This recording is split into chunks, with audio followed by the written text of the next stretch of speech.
NFC time. Hell yeah, my favorite division. It's a conference, but either way.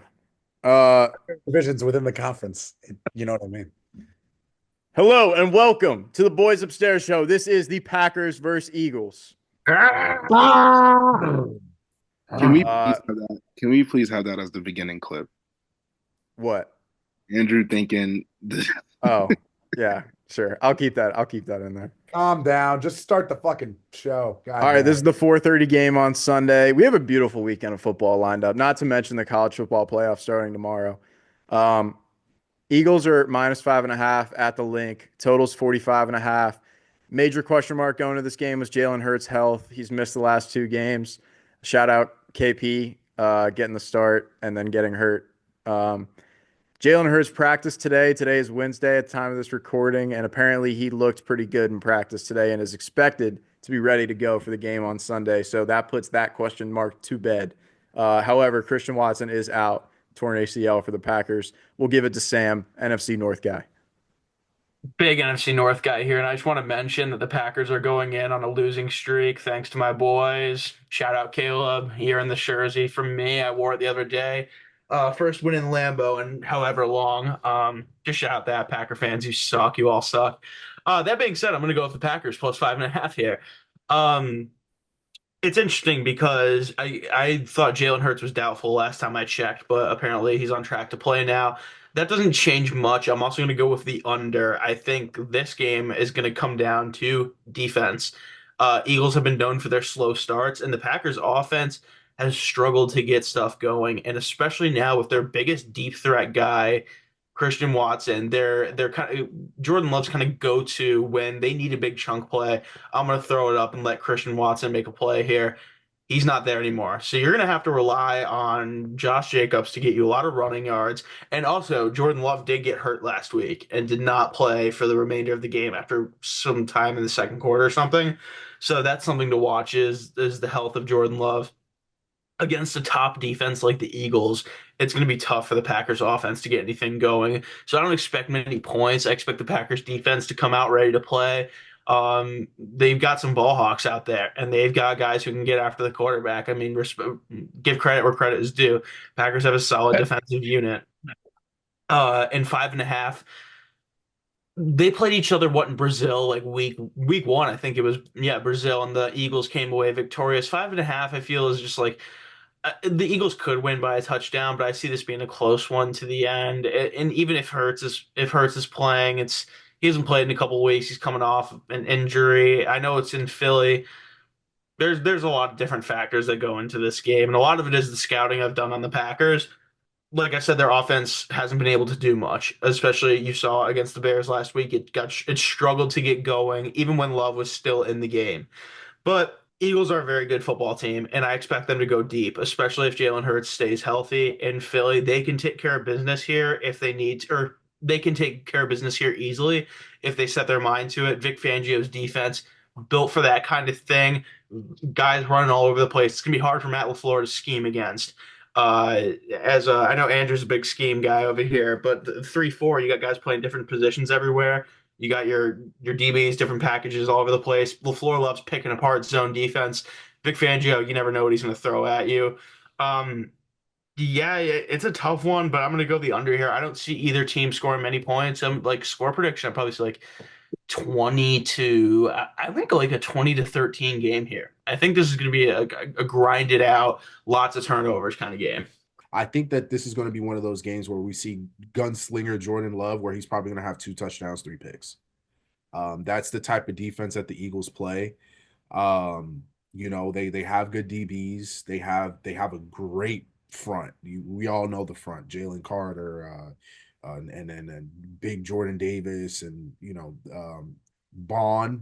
How do you say it? Braun, whatever. JJ Bond or something, Yeah, yeah. great linebacker. He's really good. He's came on this year and he's been really good for the Eagles. So they have a good front, good solid DBs. I think that Jordan Love's going to have a struggle of his playoff game, and I think that the Eagles are going to cover.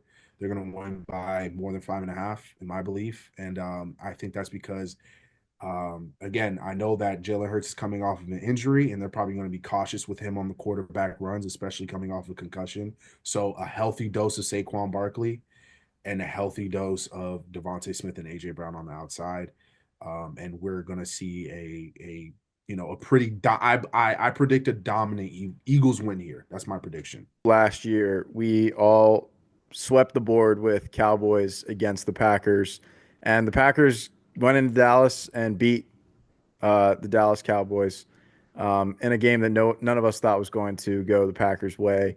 And we heard it from the Green Bay fans who watched the program.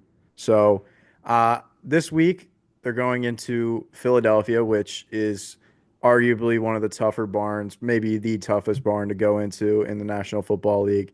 Um, I think that Jalen Hurts being back, I know that Sam said it doesn't change much. I think it changes everything. I watched every game of Kenny. You're putting words in my mouth. I did not say it doesn't change much. I thought Jalen Hurts was doubtful last time I checked, but apparently he's on track to play now.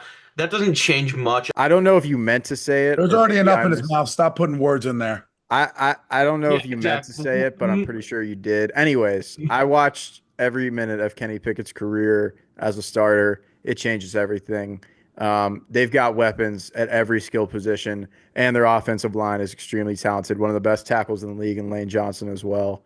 Um, Saquon is going to be pissed because Sirianni benched him for the last game and he didn't break the rushing record. I think the offensive line similarly is going to be pissed because being an offensive lineman on the team that broke a rushing record is something you can say forever. So I think they're going to come out and take care of business.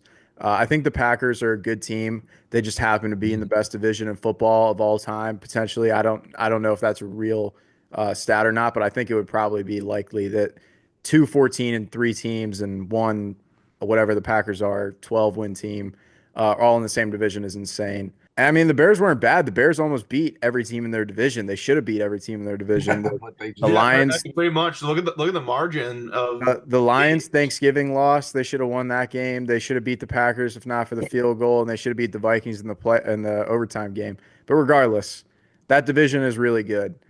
Packers are better than their record shows, better than their seeding shows. But I think the Eagles are one of the best teams in football, and they're at home, and they've got all their guys. Their defense. One thing that Nixon did not mention was the exciting whites. They're taking care of business in the secondary. And so I think this is going to be, like everybody said, pretty much. I think this is going to be Eagles. Probably 7-point victory, maybe more, maybe 10. Christian Watson being out hurts a lot. Josh Jacobs is obviously one of the best running backs in the league this year, also. But going against that defense, it's going to be tough to run the ball. So when you got to throw on 3rd and long and stuff like that, it's going to be tough with Dontavian Wicks, Jaden Reed being your options. So give me the Eagles -5.5. I just feel Eagles victory for sure. Give me Eagles. I just like them. They're just the better team. They're going to win the football game. As Tom, you mentioned before, we took the mistake of having to deal with the Packers fans in the comment section. And I will make the same mistake this game. There's no way I'm picking the Packers spread. As Tommy said, or somebody said, this is one of those games where Jordan Love airs it out. And even last year's playoffs, me and Cope have this ongoing joke. Every time we play Madden or every time we're playing fucking college football, I'm like, you just threw the ball across the field. That's the Jordan Love rule. Like, that's the number one rule you don't break. Only Jordan Love can get away with something like that. But it's all Packer QBs. Rodgers would do it all the time. Favre would do it all the time. It's always the fucking crossbody right opposite side. It's something about the Packers. Some voodoo magic shit they've got going on. yeah, I don't know why Jordan Love just breaks every quarterback rule when he plays the spot of quarterback, but he does, and it escalates when he gets in the playoffs. We can even talk about the last play of the last year's playoffs when he threw the ball across the field and that bitch got intercepted. But to say nonetheless, I just don't think Christian Watson, the receivers being out, this is an offense by committee, but I don't think Christian Watson being out is gonna help the Packers in any way, shape, or form. This spread should probably be like 13.5, honestly. But I think the Packers are gonna lose in fashionable fashion, and Jordan Love is probably gonna have 3 interceptions in fashionable fashion. So just look at the Packers. I slightly disagree with what most people have been saying. I'm taking the Packers +5.5. Like Tommy kind of mentioned, last year Jordan Love went in, no one expected him to win. He beat the Cowboys, and then he damn near beat the the 49ers. You guys were just talking about how he throws like them crazy ass throws. He did that at the end of the game and got picked off, but he almost beat the 49ers, and that was like not this year's 49ers. That was the real 49ers. So I think that they definitely are going to come in and surprise some people. I Jalen Hurts has only ever played one good playoff game, and it was the Super Bowl, and he lost. So I don't think that he is going to be able to perform with the Packers defense really locking in on them because you game plan different from a playoff game for a regular season game. Packers defense has been up and down, but if they can pull out if they can have a good game, I feel like Jalen's going to struggle a lot. He struggles a lot in these situations, and I know he's been pretty good recently, but I just feel like a lot of pressure playoffs. I feel like he's not going to be as good. I do think Saquon is probably going to have a really good game though, but I feel like Jalen Hurts is going to underperform. And I think that the Packers they have a real chance to win this game or at least make it close. I feel like this is going to be like a field goal decided game. And Christian Watson being out, like Cam said, I don't think it makes as much as a difference as people are going to think. He was out for a lot of last year, and you almost didn't even notice. And the team just they have no number one. It's not like you're losing your number one. Like he is their number one on the depth chart probably, but he's not a number one. That's not a guy where you're like, oh, I need to get Christian Watson like 10, 15 targets a game. Like I seen games Christian Watson goes the whole game. He had 3 catches for 57 yards. He he's not like a guy they're super incorporating into the offense. I feel like they don't have a true number one. They have a bunch of guys that can play ball. They have Wicks. They have Jaden Reed, who had a great start to the season. I don't know if Romeo Doubs is healthy, but if he is, he's a ball player. They have a good connection. I feel like they have that next man up mentality and they're going to run with it. And I feel like this is going to be a lot closer game than people think. And I also think this game's going to go over. I remember the first week it was like 33-35. I remember Jordan Love was actually having his way with the Eagles defense. But Jalen Hurts played like shit, but their offense played good. And I'm kind of thinking it's going to be something similar to that. Basically, this game is going to go similar to how the first game went. And except I think that the Packers might even win, but they lost by I think like 3 or 5 last time, and I think they're going to cover that again. So give me the Packers and give me the over. All right, tell your girl's boyfriend, like and subscribe. Tell your rabbi, tell your friends, like and subscribe. Tell your wife's boyfriend too. Shout out the Green Bay fans.